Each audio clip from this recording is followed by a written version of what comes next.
कामवासना क्या है और सभी धर्म कामवासना के विरोध में क्यों हैं? दोस्तों, मनुष्य के शरीर में उठने वाली वे कुंठाएं जिसमें स्त्री पुरुष और पुरुष स्त्री के प्रति आकर्षित होने लगता है, ऐसी स्थिति को कामवासना कहा गया है।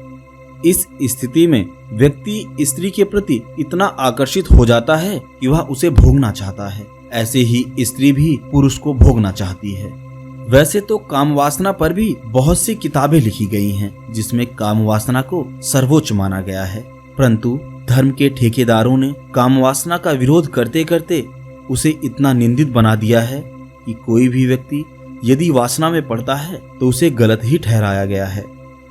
यह जीवन के सर्वाधिक संवेदनशील क्षेत्रों में से एक है, क्योंकि यह मूल जीवन ऊर्जा से संबंधित है। मूल जीवन ऊर्जा वह ऊर्जा जो एक शिशु को जन्म देती है।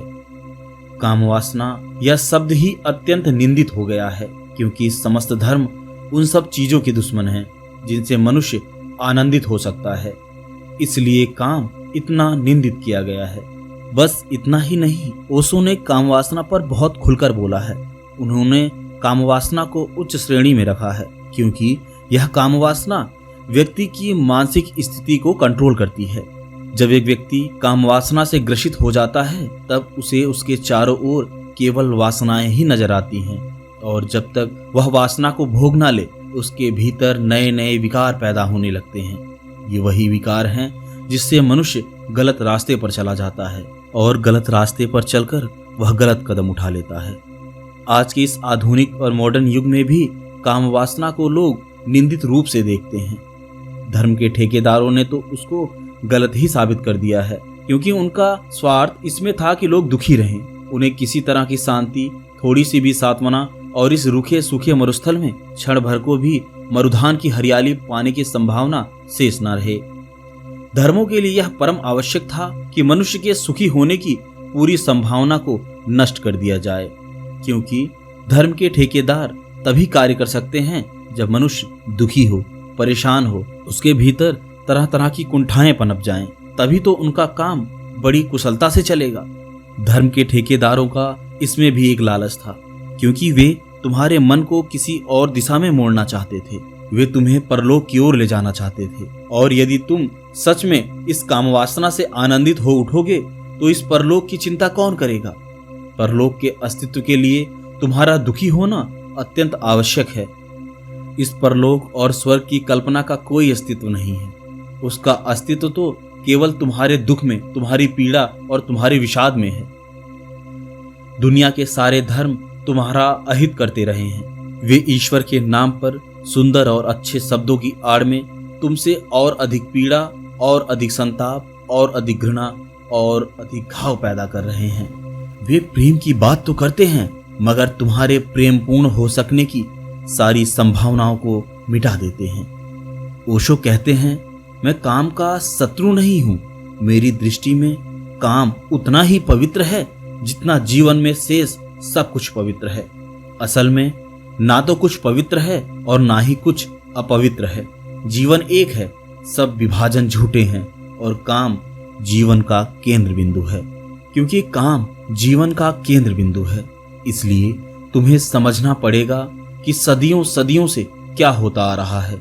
जैसे ही तुम काम को दबाते हो, तुम्हारी ऊर्जा स्वयं को अभिव्यक्त करने के लिए नए नए मार्ग खोजना प्रारंभ कर देती है, क्योंकि ऊर्जा स्थिर नहीं रह सकती।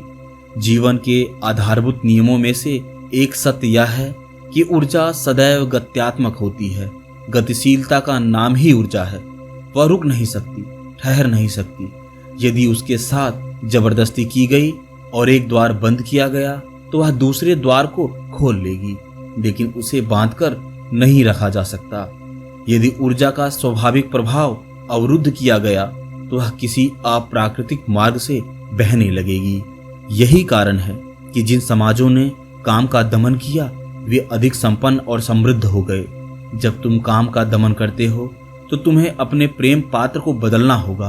अब स्त्री से प्रेम करना तो खतरनाक है, वह तो नरक का द्वार है, क्योंकि सारे शास्त्र पुरुषों ने लिखे हैं, इसलिए सिर्फ स्त्री ही नरक का मार्ग है। लेकिन पुरुषों के बारे में ऐसा कोई ख्याल नहीं है।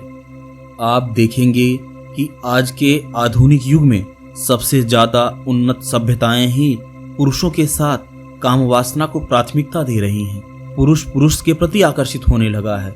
यह सब काम वासना को रोकने का ही प्रभाव है। अब ओशो आगे कहते हैं, मैं हिंदुओं, मुसलमानों, ईसाइयों से कहता रहा हूँ कि अगर स्त्री नरक का मार्ग है तब तो फिर केवल पुरुष ही नरक जा सकते हैं, स्त्री तो जा ही नहीं सकती।